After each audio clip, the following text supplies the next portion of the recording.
All right, welcome back, everyone. We're going to do a meditation on compassion, and it's going to be starting a little bit analytical, just kind of getting the sense of compassion into our mind, and then it'll switch into more of a visualization.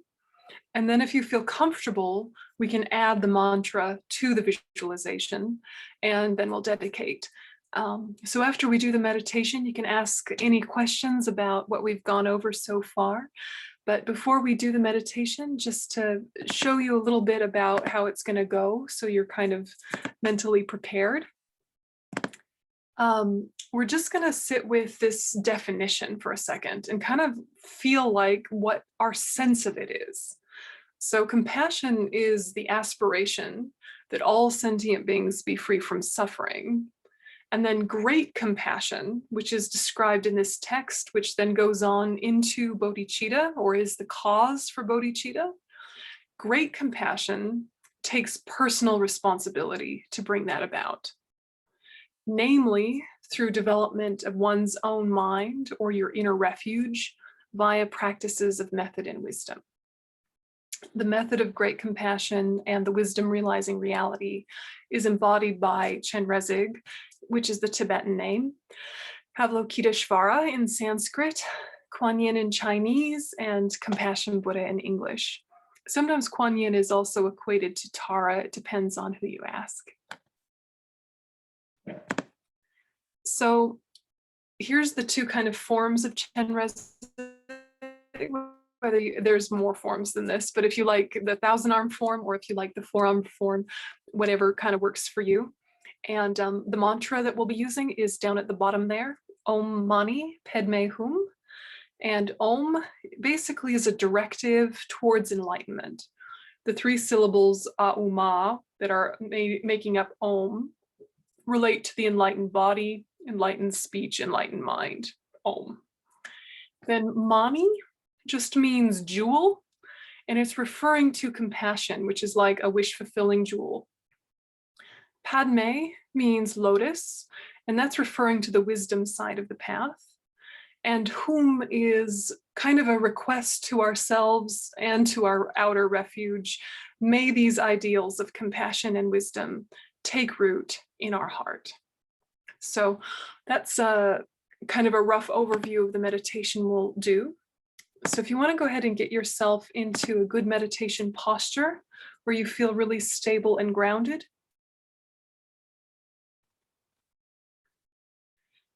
And we'll revive our motivation using refuge in bodhicitta. Lozang chudam sogi chunamla janchu padu dani kapsuchi dagi chunyan ki pe sonam ki drola penche sange rupa sho. Sange chudam sogi chunamla janchu padu dani kapsuchi Dagi chunyan ki pe sonam ki drola penche sange drupa sho.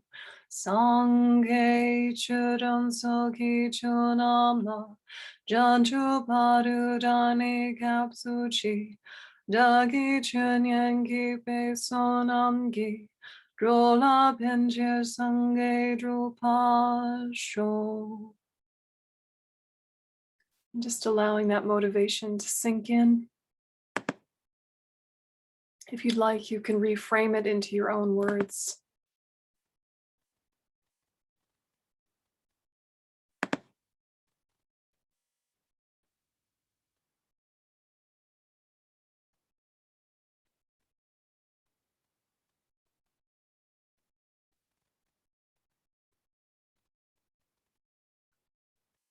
And then in order to allow surface distractions to settle, we'll do a very brief section just watching the breath. And so not assessing or judging the breath, just bring your bare observation to it.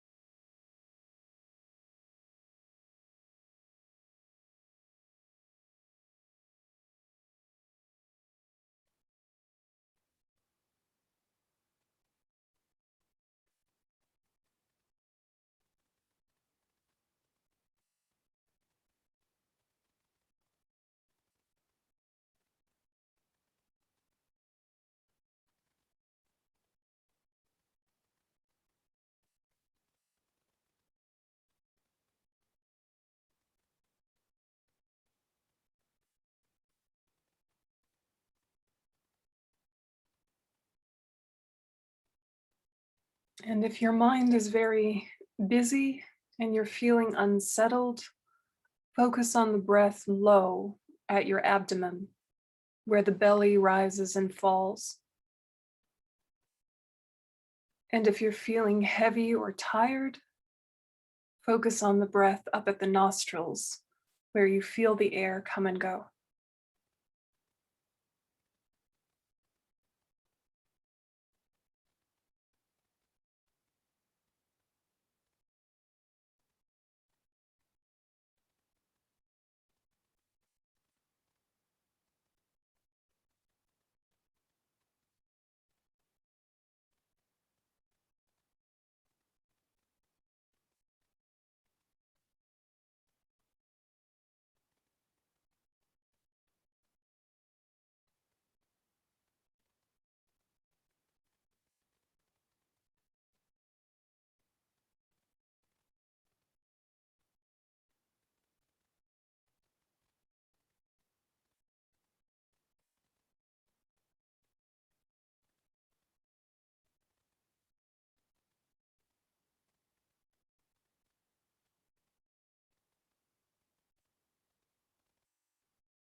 And if you notice yourself being drawn to any distractions, you just make note of them and gently come back to your breath on purpose. No agenda besides watching, being with it, choosing not to follow anything else.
And now shift to analysis by first just thinking about the concept of compassion, framing it in Buddhist terms.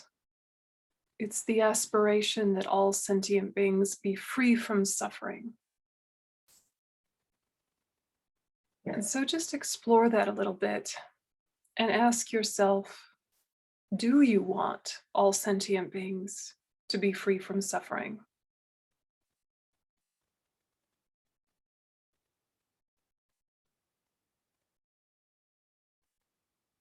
Do you wish yourself freedom from suffering?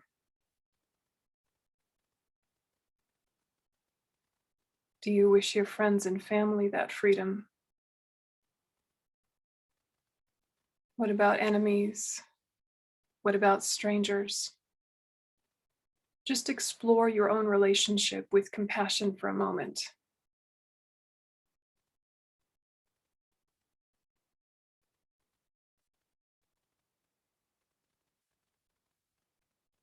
Do I want all sentient beings to be free from suffering? Genuinely?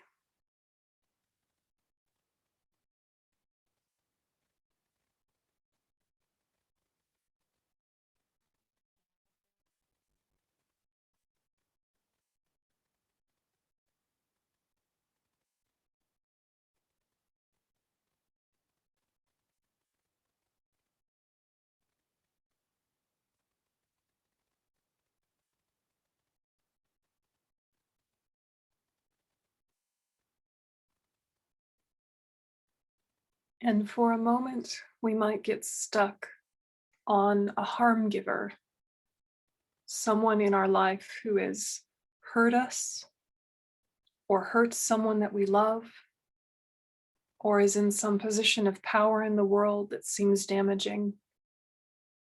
And maybe we don't particularly wish them freedom from suffering. We just want them to stop the bad behavior or to see and take responsibility for the harm they've done. Maybe our heart isn't totally open to them,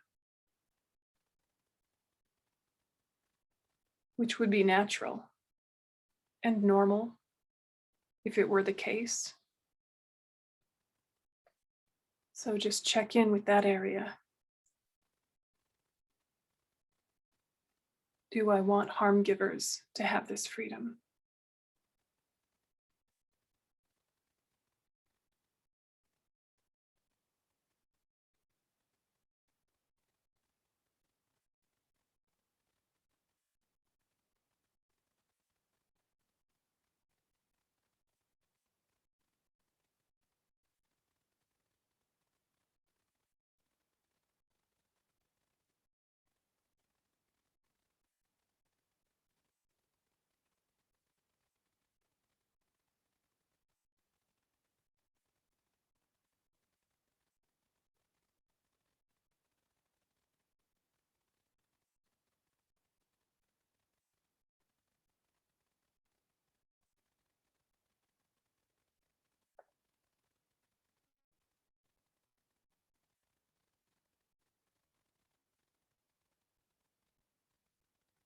And you pivot to some logic which says harm comes from suffering or from ignorance or from both.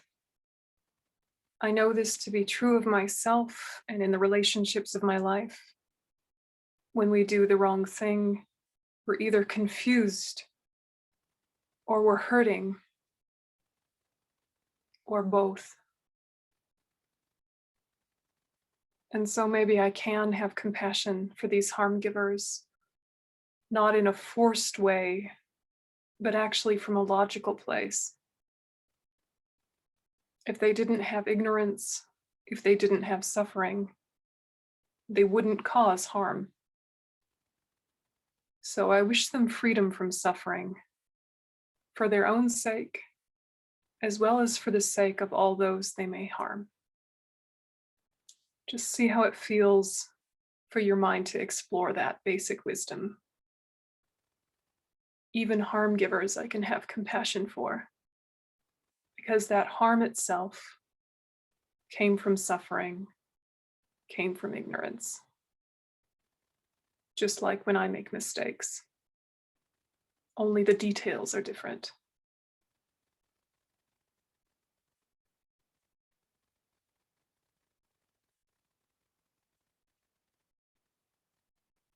Does that sit well with you?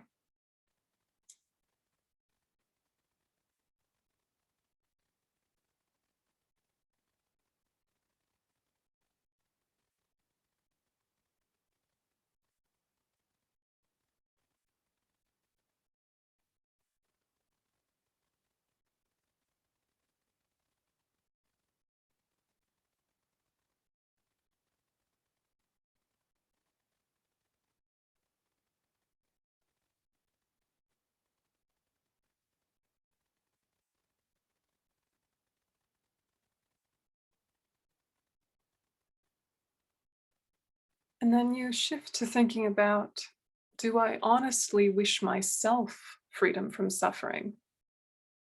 Of course, I don't want to be irritable. I don't want to be inconvenienced. I don't want to be hurt. I don't want those conditions for suffering. But is there some part of me that thinks that I'm bad and doesn't deserve to be free from suffering? Is there some remnant? Somebody told me something once, some religion, some harshness in my background that I still somehow carry with me that thinks I don't deserve this freedom. Just check in with that. May or may not be the case. But do you feel like you're allowed to be free from suffering?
And you can pivot again to use that same logic that you used with harm givers.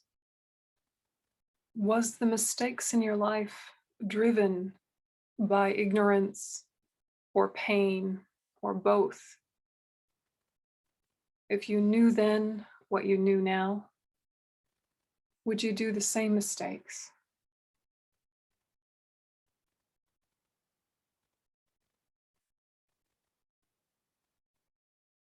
Is there some logic that can release you from the guilt and shame you might carry about your past choices that might have been unskillful?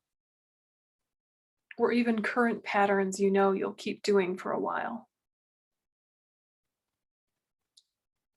Can you bring some kindness to yourself that sees them as coping with ignorance and coping with suffering? Not skillfully, but the best you can do so far with what you know.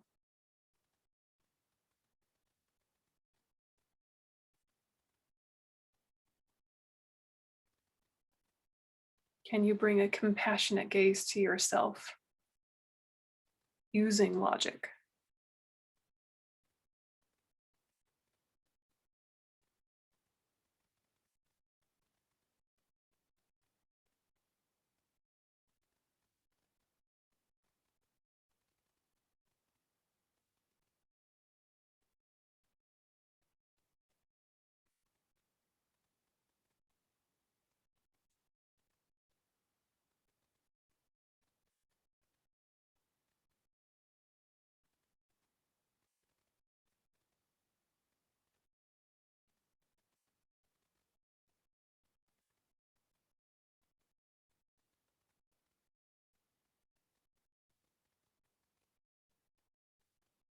And what about friends? What about family? It seems only natural to wish them freedom from suffering. But sometimes there is attachment with it that feels like responsibility means you have to fix it, that you have to be the helper or the solver, that you need to somehow absorb their pain in an unskillful way. So you might wish them freedom from suffering, and even feel in a broad sense that it's your responsibility to help enact that. But then attachment has made it distorted, has made you get into their business too much, too specifically, or feel like their life is up to you somehow.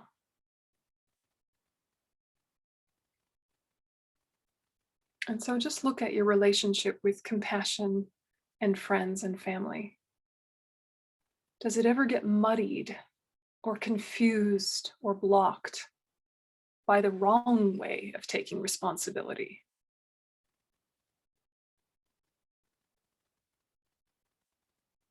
Some sort of savior mentality, some sort of hero or fixer.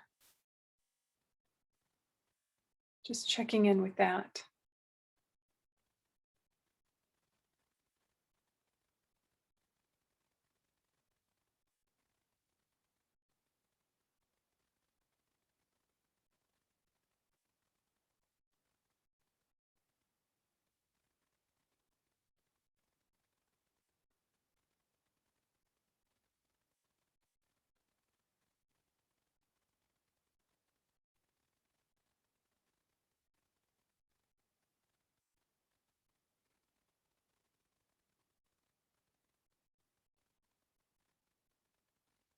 Or maybe even more subtle is wanting them to be free from suffering so that they're nicer to be with, so that they're more fun, not really from altruism. Because that would be normal or natural, but not pure compassion. And so just check.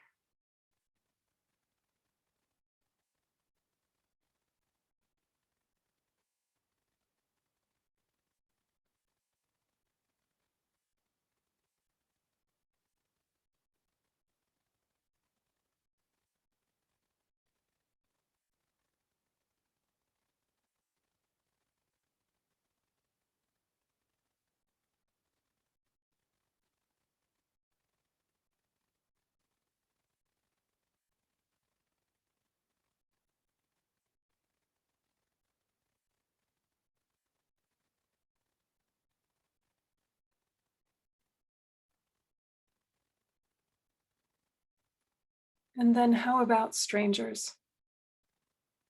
Does compassion come easily towards them? Or is it something you need to consciously turn on?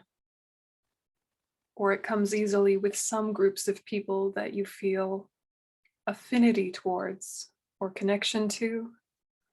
But with others, it's more like indifference or worldly politeness. So just check in with your own relationship with strangers. Where does compassion flow freely? And where and why does it seem blocked sometimes? Just personally, for you.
And so circle back to the meaning of compassion, the aspiration that all sentient beings be free from suffering, partially contains an awareness that freedom is possible, that suffering might not be inevitable, that sees the potential of a mind to develop and change. So it rests on an assumption, maybe an assumption fed by experience, that positive change actually is possible, that our minds have the power to release themselves from their negative habits.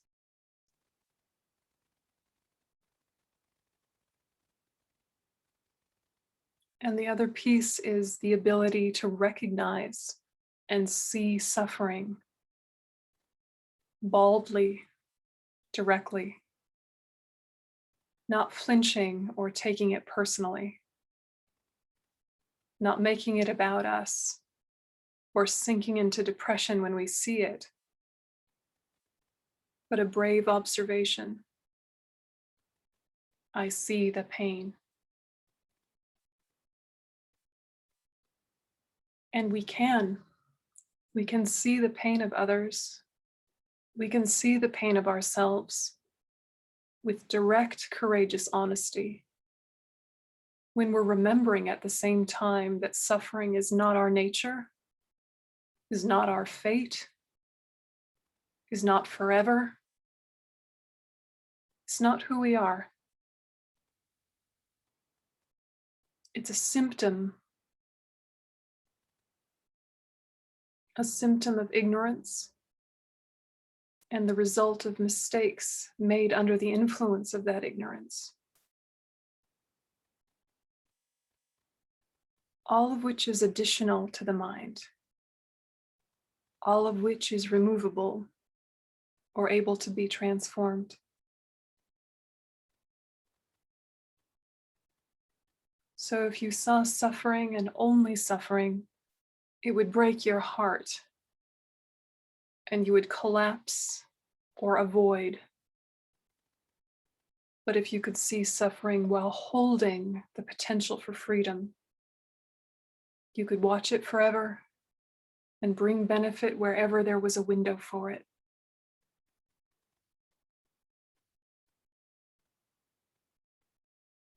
And so this is great compassion that takes personal responsibility to bring about freedom from suffering, not by fixing little everyday problems, not by getting into everybody's business, not being a savior or a helper or a hero,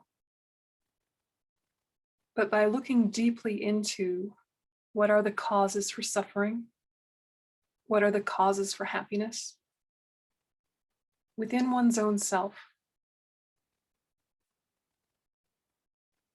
And the more we remove the causes for our own suffering and develop the causes for our own happiness, the more expansive and able our mind will be to benefit others,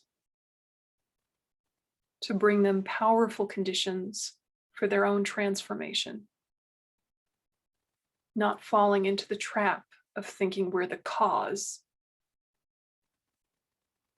settling into we can be a positive influence, and a powerful one the more we ourselves develop.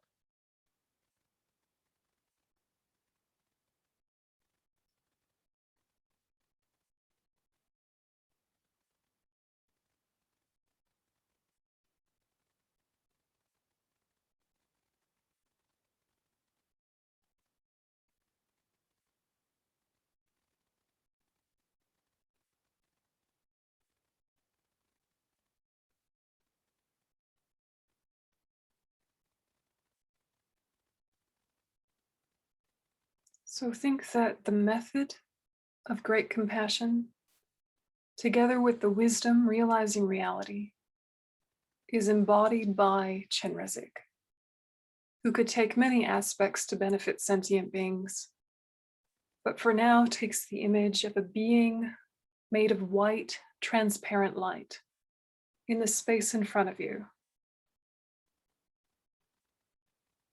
And if it remains as simple light, that's fine.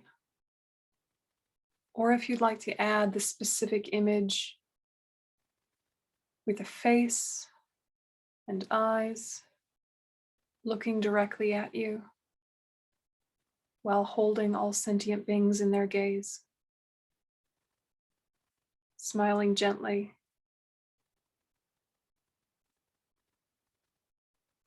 perhaps 4-arm version, or even 1,000-arm version if you're familiar. But imagine that compassion becomes embodied in the space in front, radiant white light.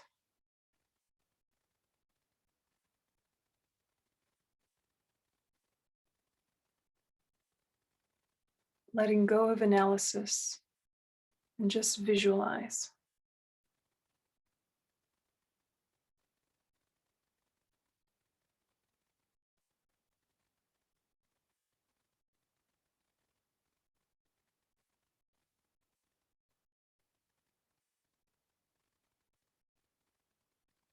Everything you've ever known about compassion represented in the space in front, embodied by this image.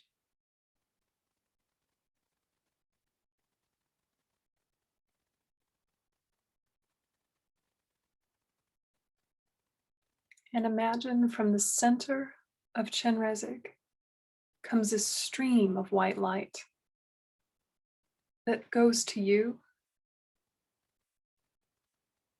and absorbs into you and awakens this compassionate wisdom within you that you already have, but now is coming into more and more maturity and depth.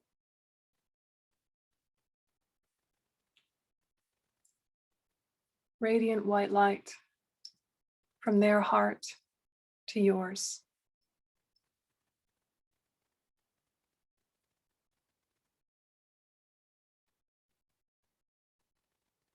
Filling you with light.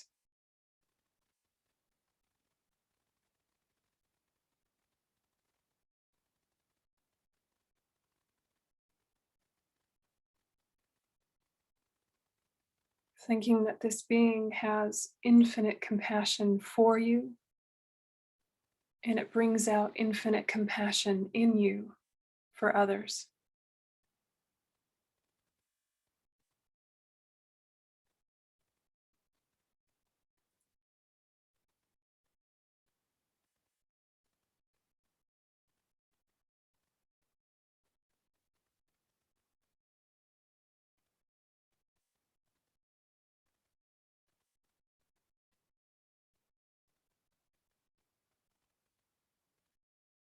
And then if it feels comfortable, you can add the mantra to the visualization. And if it helps, you can use prayer beads to count them, or else just using your fingers. Om Mani Padme Hum. Om Mani Padme Hum.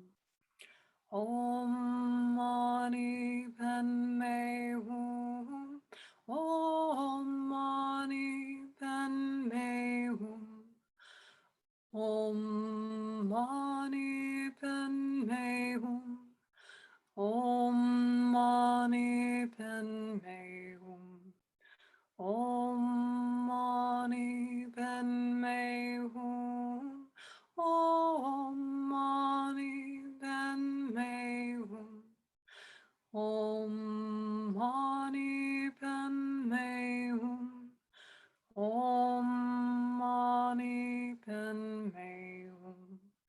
Om Mani Padme Hum.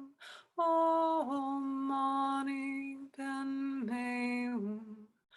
Om Mani Padme Hum. Om Mani Padme Hum. Om Mani Padme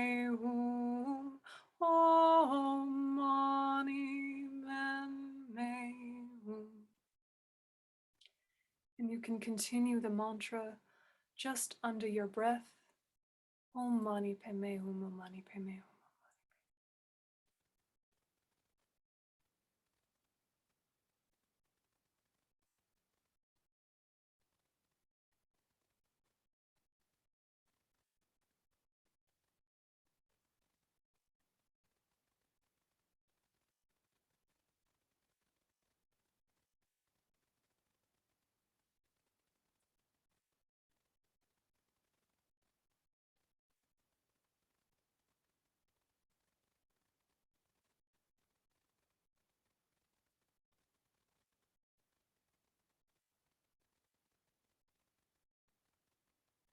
Keeping the mantra together with the visualization of light.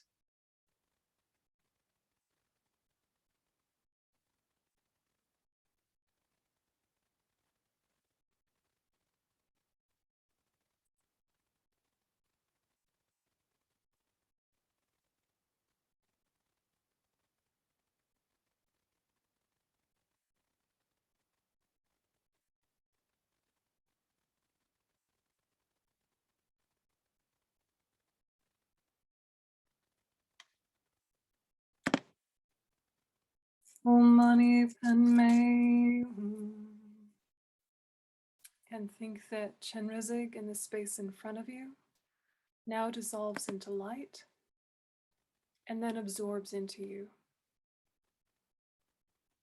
Blessing your body, speech, and mind to be open to receiving and giving compassion.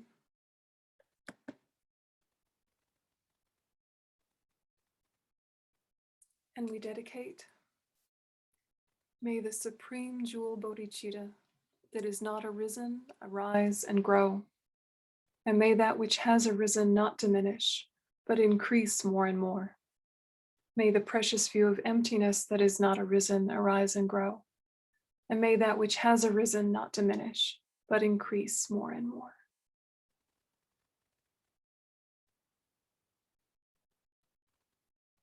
And you can relax your attention.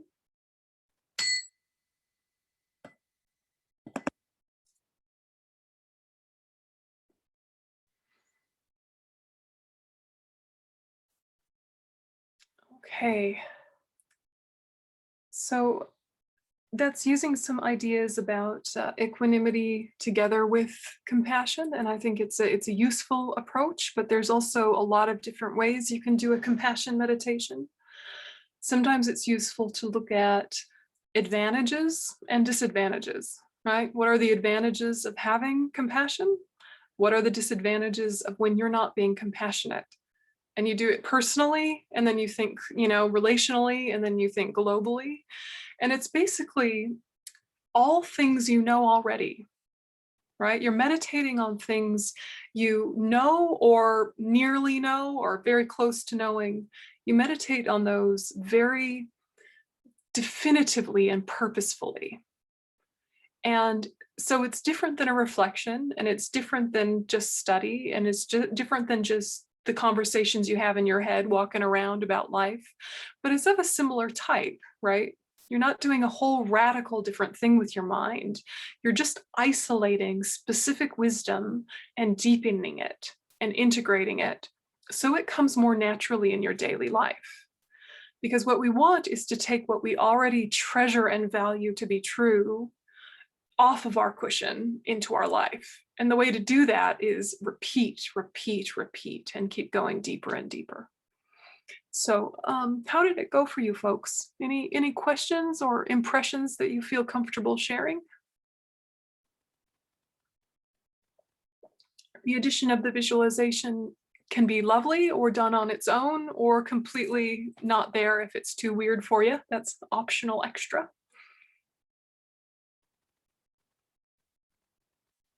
See, there's something in the chat. Oh, Caitlin was saying that she found the meditation really overwhelming, but in a positive way, and a bit tearful, and totally that can happen. And it doesn't mean it's good or bad, it's just touching you. And if you can be with it, then excellent. sometimes you'll do these meditations and it's not touching you, but it's still useful. It's working on a different part. So that's kind of the benefit of doing the same meditations again and again, as you bring different parts of yourself to it each time. Yeah, and Ladan was saying it was natural and helpful. Yeah, good, good. Did you have any resistances or confusions that you wanted to unpack at all?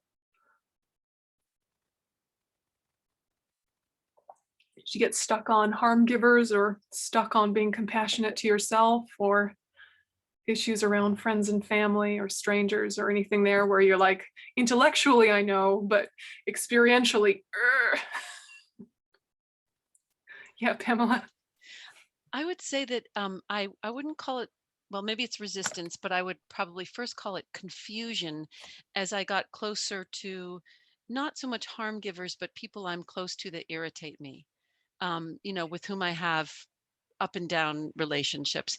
And I was having a difficulty discerning the suffering that was within the behavior. And so I got a little intellectual there, trying to figure it out, and had trouble staying in the sort of space that I was in elsewhere in the meditation. Yeah, that makes sense. And we do that a lot, don't we? We try and make people's behavior make sense to us. And then once it makes sense to us, we can release our grudge and open into compassion. But it's like we have to understand first before we can release. And it takes a lot of time to be able to just say, I understand how they got this way because it was suffering and ignorance. The details don't really matter because it's always going to be suffering and ignorance. But it takes so long to be able to have that become the immediate association without needing to know all the details. And so kind of shortcuts you can use is, I can touch a few things that would make sense given my own life experiences. And that might actually have nothing to do with what's going on for them, but it helps me touch that place. And I can make a reasonable assumption that it's something like that for them. It's difficult, but if you can be very present with your own bad behavior, at least your past bad behavior, and then use that objectively to try and remember, what was the suffering within that bad behavior? What was the ignorance within that bad behavior? It makes it much easier to relate to other people when they're harm giving. If we're disassociated from our mistakes because we have so much shame or so much guilt or so much defensiveness, or like self-gaslighting, then it's much harder to touch other people, because we're just, we cannot bear the thought that we're anything like that even a little bit, because we have such an identity of being a good person. And so anytime you feel yourself concrete your identity into, this is how I am, then you block off so many areas of empathy and transformation, and all sorts of stuff gets stifled because of excessive identification. Yeah, because then anything that doesn't marry up to that freaks you out. Like I was thinking about how staying with my family during the lockdown has been strange, because I haven't lived with my family for 20 years and I haven't been in the United States really for 20 years. I've been off and about, and we're very different people, right? As you would imagine. And to think of how when one of us is identifying with the past version, there's trouble. Right? There's trouble. You used to always, you always. And of course, they're similar to how they were 20 years ago, but they're not the same, just like I'm not the same. And we make concrete the story in our mind of how we think people are. And that also can block compassion, because we're kind of still a little resentful about stuff we never unpacked, even though it's long gone and we're all different people now. We're still kind of holding these little grudges, and there's things that are useful to unpack, and there are things that are useful to just move on, because nobody is like that anymore. So who are you mad at? Nobody is there. Or who are you guilty for? You're not that person anymore. It's tricky, that line of taking responsibility without attributing fault or blame or identification. a responsibility is not the same thing as identification, is it? But it feels like it so often, which is why it's hard to move through. Yeah. Other thoughts that came up? Did anyone get stuck on having compassion for yourself? Anyone in a guilt and shame vortex fed by previous religious trauma?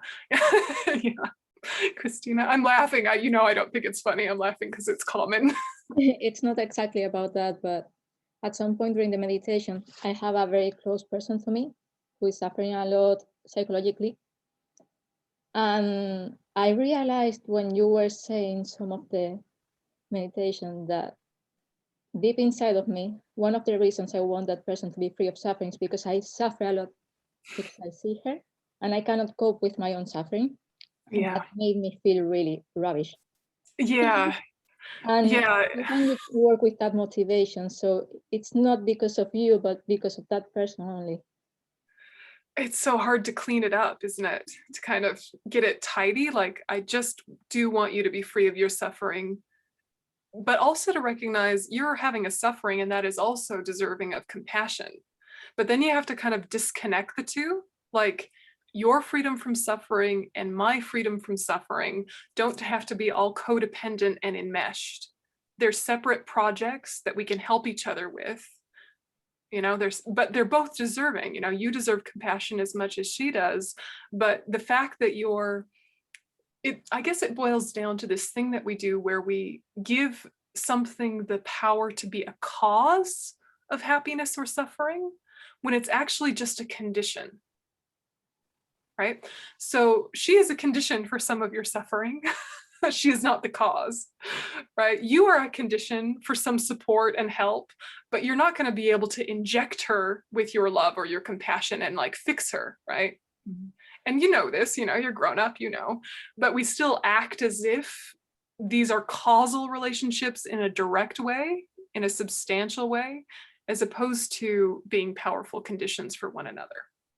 So it's a really excellent way to untangle yourself in these relationships where you're definitely being affected by their suffering and you definitely want them to be free of their suffering for your sake and for their sake. And both things are true and both things are valid.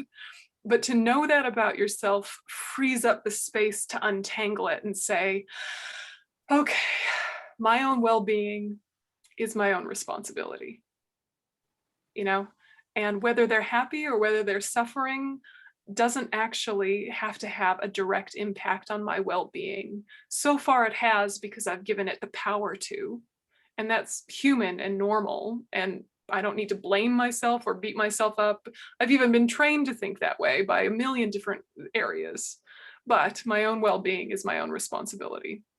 Unhook, unhook, unhook, unhook, and then, okay, their well-being is my responsibility in terms of the bodhisattva ideal, but not in terms of the everyday human dynamic.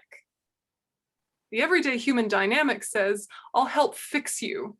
Let me help organize your life. Let me help organize your messy finances and your messy relationship and your messy work style. And let me organize you so you're happy. I can fix it, or let me make you a meal, or let me buy you a puppy, or I'll fix you because you're awful like this. I'll do whatever it takes. It's awful to be around you like this. What do you need? And it's not coming from genuine altruism. It's just like, really, this is awful to be around. Yeah.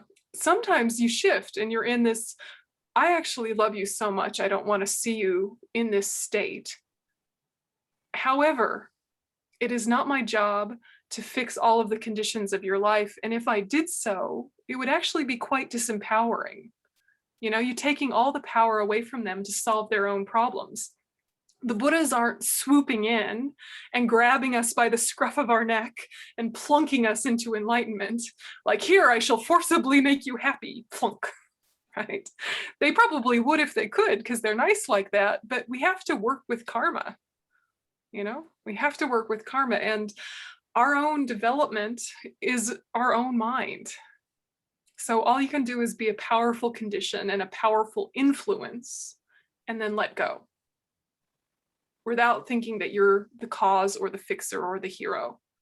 Yeah. Or the victim of their suffering or the victim of their bad behavior. You know, it's trying to get identity out of this whole mess and get more just kind of strategic about what actually is a helpful condition to bring out the best in them.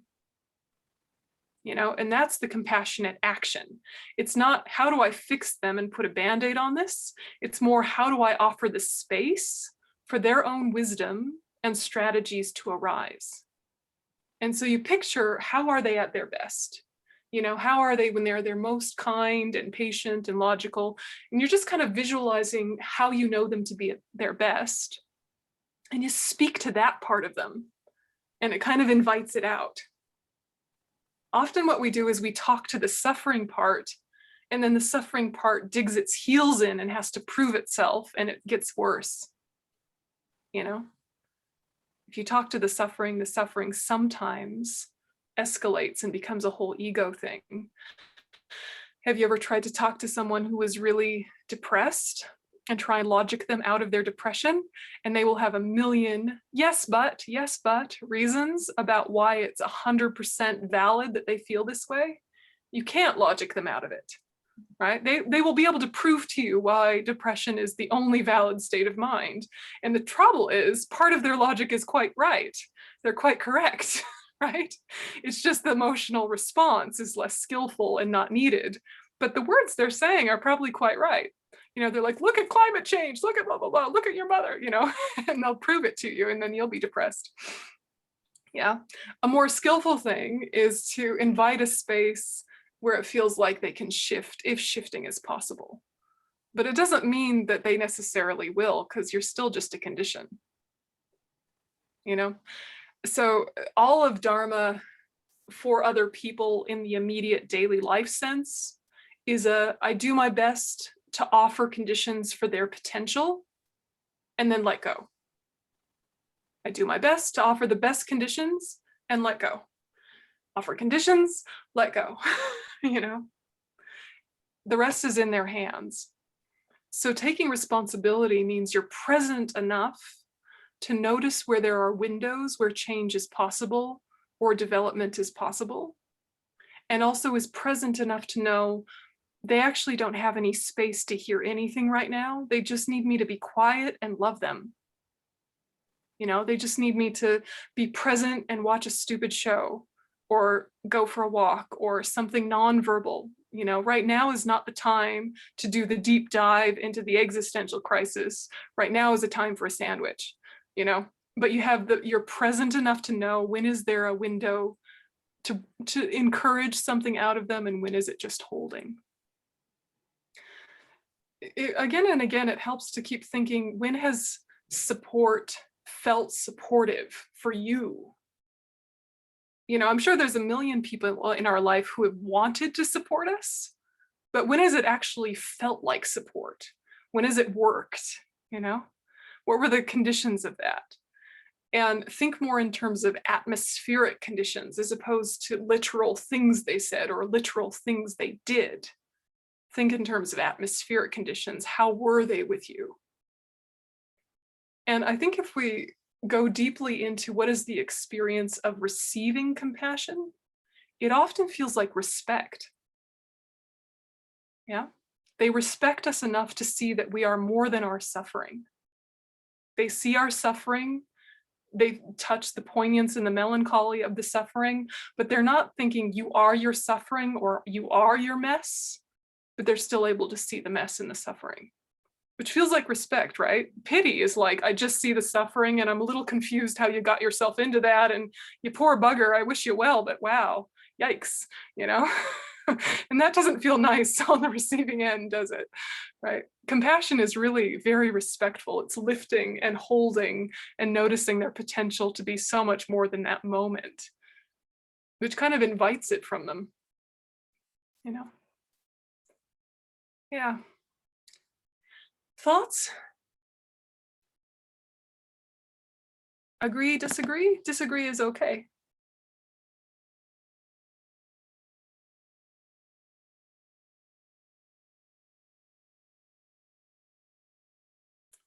Yeah, in the chat,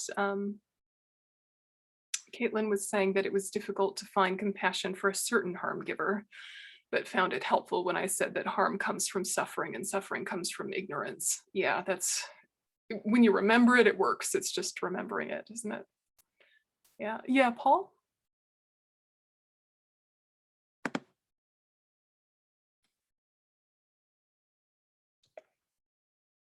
Well, I'm having trouble hearing you, even though you're unmuted. Maybe your mic is off. Perfect. Oh, Is that better? Can you hear me now? yeah, yeah, perfect. I was just wondering if you could say a little bit more about the logic aspect of the meditation. Are we to understand that it's something to use to bring a universality in a sense of understanding of the suffering of everyone, or how are we to kind of use that? And if you could expand on that, that would be helpful. Yeah, yeah. Analytical meditation it's a delicate maneuver mentally, because logic in the moment of a strong emotion is usually not a good idea, right? Logic in the moment of a strong emotion, sometimes your strong emotion will co-opt your analytical side, and then your suffering gets even more analytical and finds more ways to prove itself, and you get even worse sometimes, right? So sometimes when suffering is like manifest, when it's right in your face, more skillful is to just do mindfulness meditation that is watching without reacting. That classic sky, not the clouds meditation, where you're noticing the kind of moving weather of your mental experience without falling into belief in it. And it just kind of rolls through like a storm and passes. So in analytical meditation, you choose a time when you're not in the storm. You choose a time where you feel pretty calm and chill, and then logic is your friend. And the way in which you use logic in those calmer times when you're not too reactive is that you're bringing up on purpose memories and impressions you have from your life in a more kind of generic, universal way, as you said, right? You can use a specific memory, but it's to prove a universal truth. Yeah. And so even if the details person by person are very different, there is the universal experience of we're really badly behaved when we're hurting and confused. So, and so you're touching into, that is true for me. Actually, I've seen it to be true in those I love and care about and have spoken to. I see it generically true with strangers. So why do I hold this enemy to a different standard? Oh, because I've made their harm giving personal, and I've said that their weapons are causes of my suffering rather than conditions for my suffering. And because I've taken that on so hard, I kind of block my heart to them and feel like they don't deserve compassion. And so you see the illogic of that, while still owning the fact that, ouch, stuff happened and it was rough and they shouldn't have done it and they're not allowed to do that and it's bad that they did that and yada, yada, yada, common sense. But you're not letting that block your heart. Because the goal we're aiming for is to not give anyone the power to steal our peace of mind. And if no one has the power to steal our peace of mind, from our peace of mind, we can elevate it to compassion that is so expansive that everyone themselves becomes elevated in our presence. And I think you even feel this just ordinary times, like a very, I don't know, poignant family dinner or a very important staff meeting when you were on. Yeah, when you were sort of in a leader-servant mentality. You were both leading and facilitating, but also kind of the servant of everyone, not in a disempowered way, but in a very dignified way. Yeah.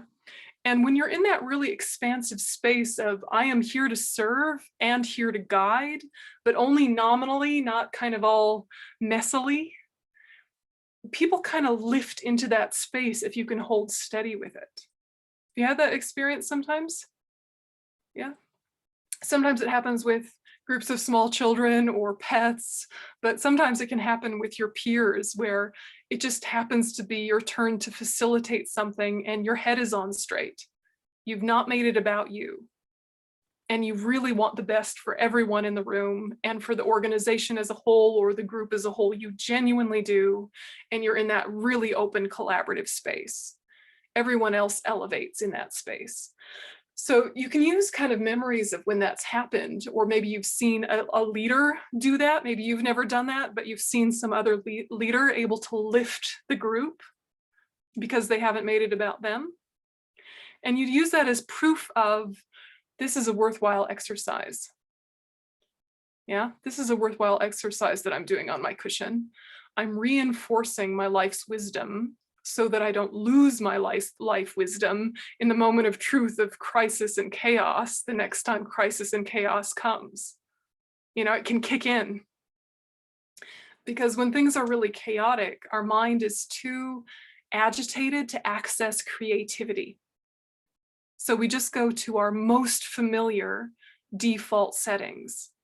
Yeah, when your mind is agitated, you just have a couple of options, things that have sort of worked in the past, or just reactionary emotional responses. But when you've conditioned yourself through analytical meditation, it's like you're rehearsing wisdom. And so wisdom becomes more and more natural through repetition. Is it making sense, or did you want to ask a follow-up? It makes perfect sense. I really like the idea of rehearsing wisdom as well. That's such a great way to think about it, that it's nice to hear it described of how you can access it and kind of make those imprints in meditation and then actually bring it out into the real world. Yeah, I think that it's in a way, it's more empowering than like getting too strategic about what specifically you're going to say. Because I think sometimes that's what we get into, like, oh, a hard conversation's coming. What specifically will I say and do? And we get really tight with technique, and we can kind of like suffocate the present moment with our plan. And it might be it was a good plan, and it's a plan that we'll use. But a better strategy is if you can, as I said, rehearse the wisdom aspect that understands the human experience. And then you've got a lot more flexibility and ease in the moment to say the thing that's going to be useful in this moment, rather than having over anticipated and over planned it and made it so concrete in your mind. And then in the moment, things are way too variable. You know, so it's like having a few techniques is useful, but you don't want to get so latched onto them. The main technique is connect with compassion and wisdom, and then listen. You know, because then you're listening from that really expansive space that holds so much. And when you speak, it's going to be from kind of your highest abilities. What do you think? Y'all? Tara? Yeah. I just have to laugh a little just because I was totally the over planner, over anxious with planning to say things to get things right. And I don't know right now if I could think of any time that it worked. You know? So I do like Paul's comment referring back to that wisdom, rehearse the wisdom part, and that you then reinforced it again. Yeah. And it's not like you can't ever rehearse the conversation. Right, yeah, you got it. It's like letting it go then. Yeah. Yeah, you got to know what is going on. But I have been a person who has over planned. And anyway, thank you. It's natural. Yeah, I think we're all with you. And it feels like safety, you know, that kind of controllingness. It feels like you're making something safe, right? And it does. Yeah. It does. Yeah. Other thoughts before we dig into more of the text? Any kind of hanging resistances? Yeah, Venerable? Oh, I just want to say hello. Sorry I couldn't be here for the first session, but this is so powerful. And I really appreciated when you were just talking to some of us that you mentioned respect, thinking about respect, because, well, without the details, I'm having a situation now where I'm preparing for a surgery for the first time in my life. And, you know, I had a very unpleasant conversation with the doctor's office yesterday.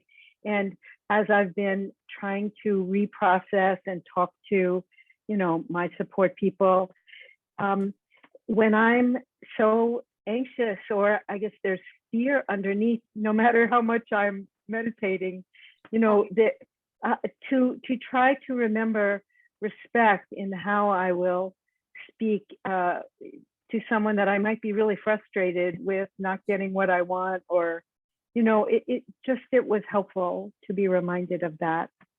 I'm glad. Yeah, I'm glad. I hope the surgery goes well. Yeah. Yeah. Whether it works, may it be of benefit. If it doesn't work, may it be of benefit. The classic. Right. But I you. think that this is it's a key moment, isn't it, when you realize that you could have really used some compassion in that moment of vulnerability, and what absence of compassion looked like, you know, and you think, okay, absence of compassion feels like this, and it hurts like hell. Let's sit with that and use that, instead of as ammunition for a grudge, as ammunition for why I will never do that to people, or why I will actively work on not doing that to people. You know, so it's like you let yourself feel how much absence of compassion really can be of such a powerful condition. You know, it's like an arrow in your heart, and especially when you're vulnerable. And so you think, okay, how many people have come to me vulnerable, needing some support, and I've been dismissive or disrespectful, or just kind of, what do you need? Let's get to it, or, you know, something like that. And it's just kind of that knowing of, oh, yeah. And medical practitioners are so often guilty of that. That's why when you find a good doctor or you find a good nurse, it's like gold, isn't it? You know, someone that's actually kept their heart open. But Right. it's I think it's a good lesson for all of us who are practitioners, because that's what can happen to us if we get too used to seeing suffering without remembering the potential for freedom for suffering, is that we get a little hardened, you know, I mean, and we get a little brusque with people. And we, you know, especially if we're working on our own suffering pretty good, you know, not too bad in the great scheme of humans, we're working on our stuff quite well. Then when other people aren't, we're kind of like, come on, cut to the chase, get over it. You know, and we can be a little bit too stiff upper lip, or a little bit too, come on, let's soldier on, or, you know, we kind of use whatever sort of imperfect means we've had to shore ourselves up and impose them on other people, because we don't have the space for it, you know. It can happen. So helpful. So helpful what you're saying, including, I had gotten a little way there over the past day with that. In a way, there's a bigger issue here than just, is this going to be the right surgeon after all? You know, because, you know, there's a bigger issue here, a bigger lesson that's being kind of knocked on my head. Oh, look at that, you know. Yeah, totally. Yeah, totally. Thank you. Yeah, you're welcome. It's nice to see you too. So let's jump into some more of the text, hey? And if you've got kind of lurking thoughts that you want to share, please do so, because I think it's always more fun when it's collaborative. But so we've just looked at the introduction and the opening verses. Tomorrow we'll be able to go through more of the verses specifically, and we'll do meditations related to the verses more directly. But just to kind of get us in the swing of it, we'll look at this first verse, which comes after the preliminary verses. So it says, the practice, and practice is an important word, right? Repetition.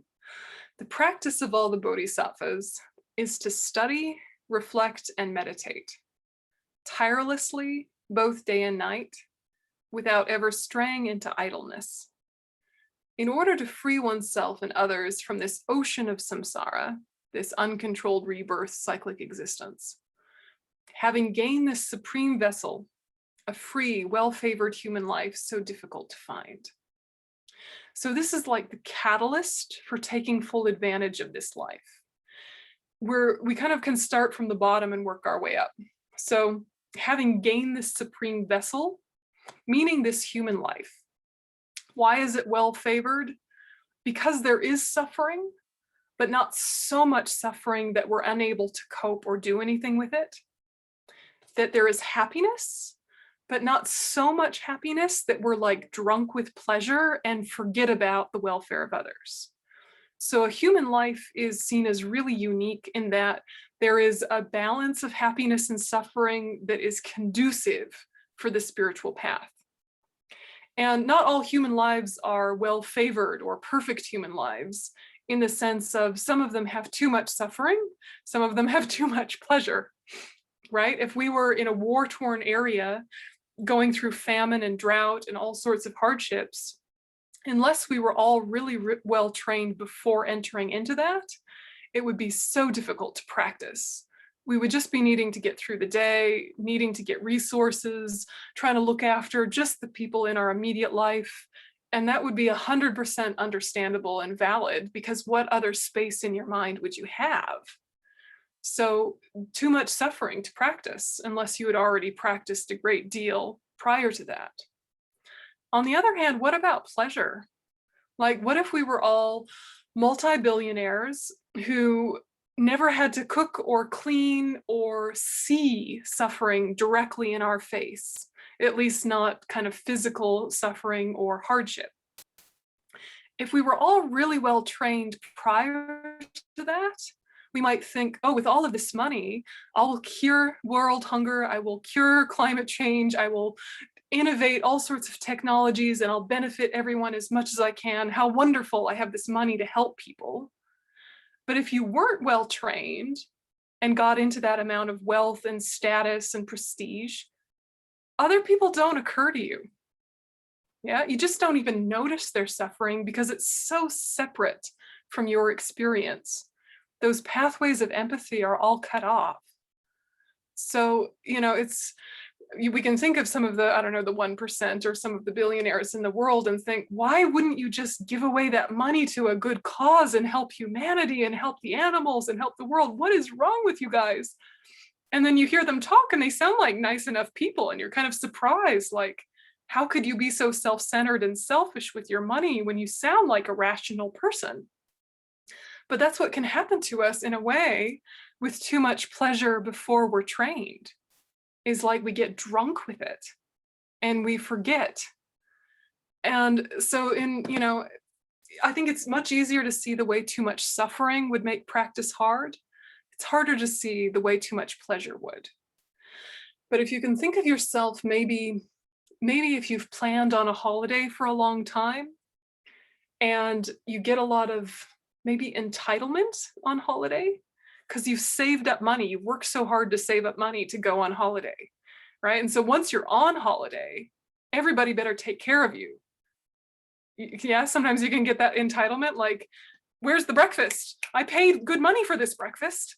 You know, where's the room service? I paid good money for this room service, you know, and you can get that kind of weird entitlement of like, how dare people not look after me, you know? And if you're in that headspace, you might miss the fact that, you know, the room service maid, you know, is crying after a bad breakup with her boyfriend, and she's just there like sobbing, and you're like, where are my towels? Come on.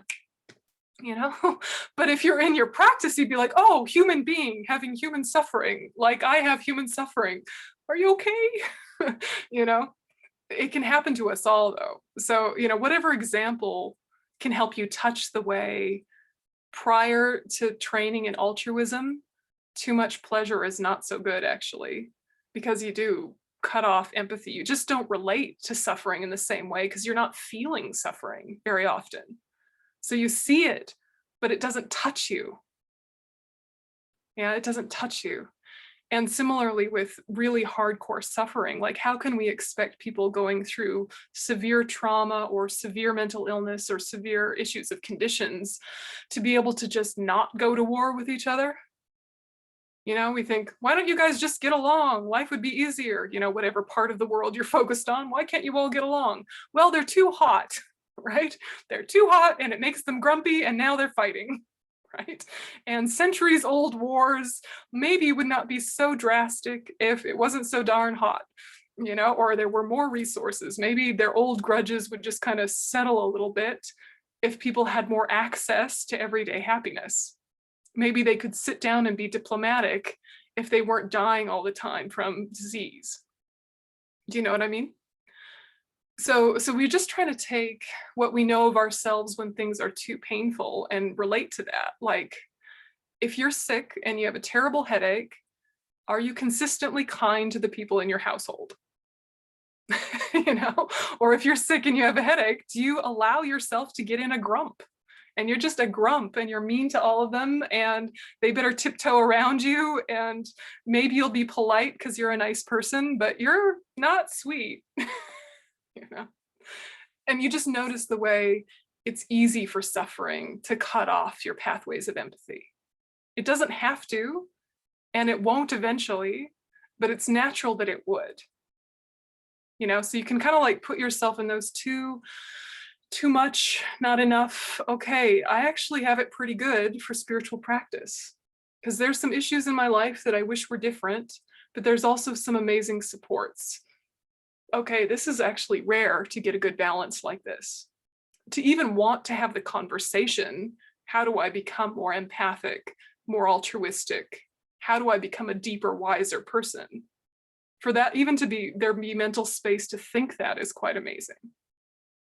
You know, it's the weekend, you guys could all be having a party, right? And you've decided to do a Dharma class. It's harder, you know, to have the mental space to want to and to seek that out is really unique. So this first verse is really saying, treasure that. It's a unique thing. It's a special thing. There might be, you know, billions of people on this earth, but there's not billions of, quote, perfect human rebirths where all the conditions have come together just like this. And we won't necessarily always have it.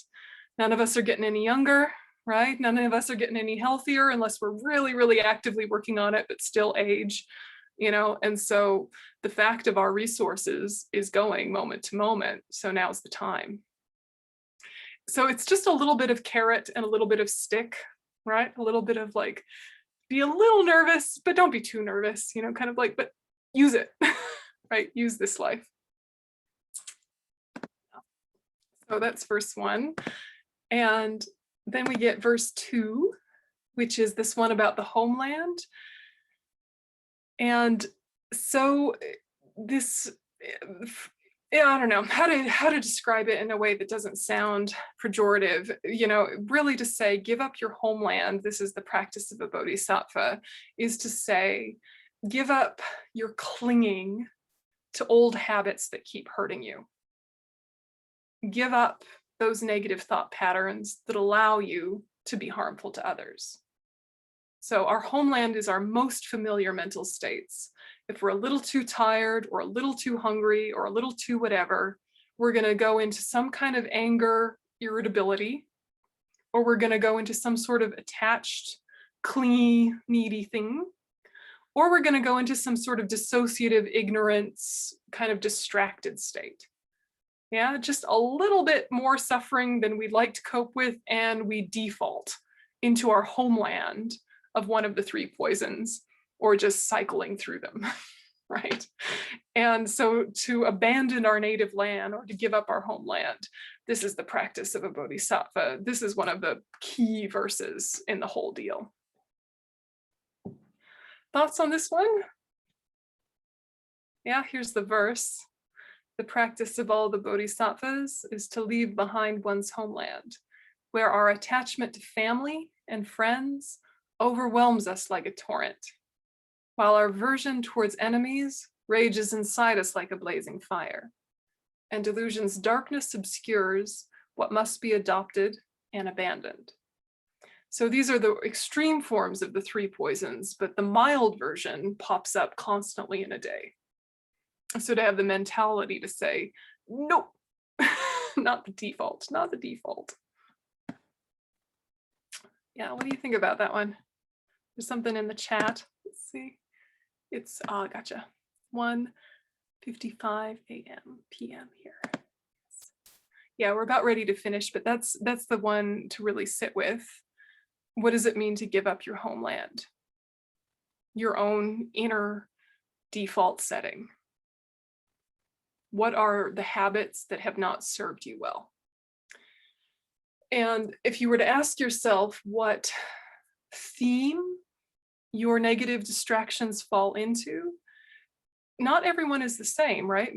Some of us are more likely to fall into anger, which is like irritability, annoyance, just pushing away energy, right? Some of us, when we're tired or hungry or whatever, we go into attachment energy, which is clinging and hungry and craving and like pulling, like come here and fill this void that can never be filled. Yeah, it's like the vacuum cleaner, right? Whether it's a vacuum cleaner to suck people or energy or food or entertainment, it's just like, right? Like Cookie Monster. Yeah, you guys have Cookie Monster in the UK? You know, Cookie Monster. Yeah. So that's that one. Or ignorance, right? Some of us fall into ignorance, which seems more benign when it's in its small form, but is really unfortunate in terms of practice because the habit becomes a half-life. Yeah, you're in a half-life where you're half present and half disassociated or distracted in some music or some storyline or some, you know, something that's occupying half of your attention. And then the rest of you is sort of present, going through the motions, but you're not there. So all of us do all three of these, but I think it's useful to ask yourself which of the three is most common for you, because we usually have a kind of a go-to one. Is it more anger, pushing away, attachment, calling in, or ignorance, flying off? Yeah. And so that's just something to leave you with in terms of a mental checking for the rest of the evening. Just kind of ask yourself, which one's my default? And then we'll unpack it a little bit tomorrow. So any hanging stuff before we call it a day? Okay, thanks you guys. I really appreciate your effort and your energy, and thanks Land of Joy for hosting, and I'll see you the same time tomorrow. We'll go ahead and dedicate and do the long life prayers. Janchu samcho rinpoche, ma ke panam ke gyuchi, ke panyam pa me pai, gone gondu pelwa sho, toni dawa rinpoche, ma ke panam ke gyuchi, ke panyam pa me pai, gone gondu pelwa sho. The wish-granting, wish-fulfilling jewel, source of every single benefit and happiness in this world. The incomparably kind, supreme Tenzin Gyatso, may you have a long life and all your holy wishes be spontaneously fulfilled.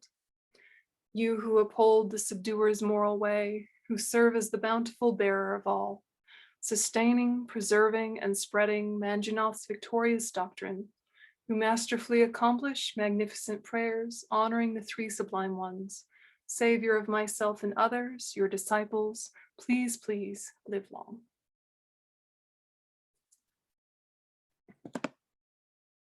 Okay. Thanks, guys.